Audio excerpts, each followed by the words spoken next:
So finally the long-awaited day had arrived and it was time to start the journey. But there's some people in the house that weren't too happy that I was leaving.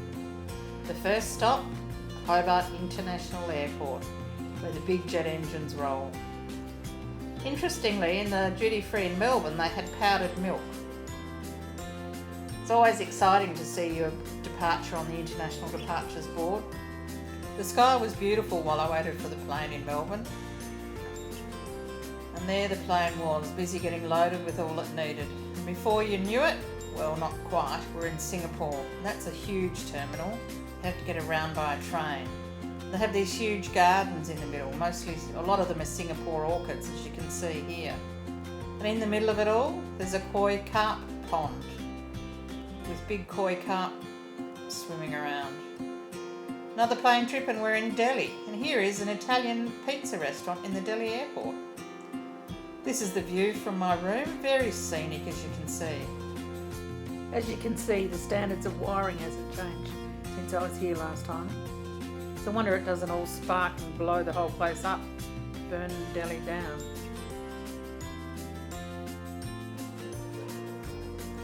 Not quite sure what happened here. My camera played tricks, but I made it work anyway. It's a new camera and I'm still getting used to it. I pushed a button somewhere and the yellow was obvious. It's a stall full of all different sweets and nuts and bits and pieces. Footstools, the trendy thing. I don't think they'll catch one in Australia. This is lumps of paneer, which is the light cottage cheese. Saturday afternoon I went on a food tour and this was my guide Richard. We went to half a dozen different places and it had all sorts of different street food, which was really good to be able to eat street food and not think that you were going to get sick.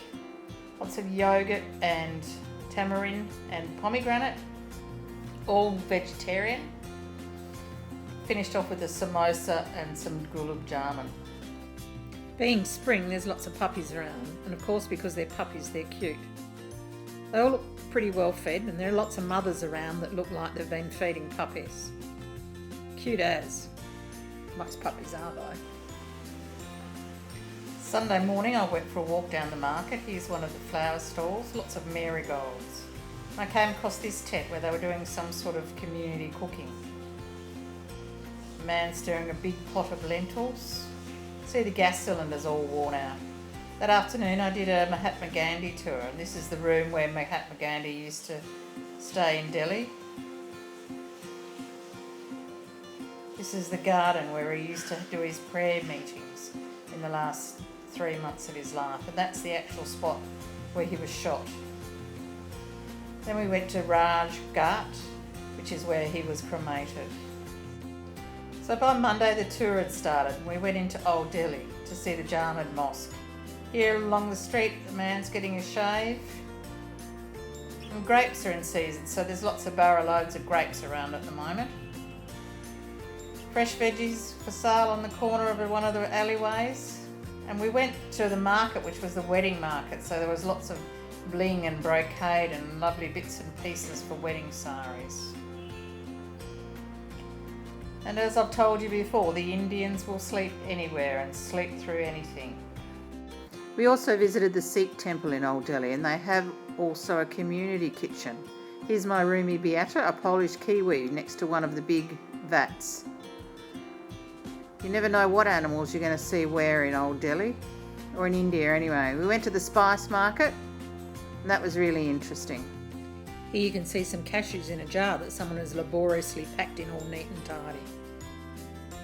Bag full of chilies. Different sorts of pasta and noodles.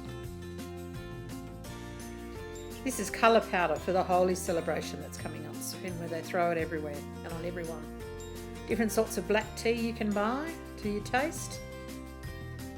I don't know whether they're Chinese gooseberries maybe, I'm not sure. And a new broom if you need one for sweeping the path.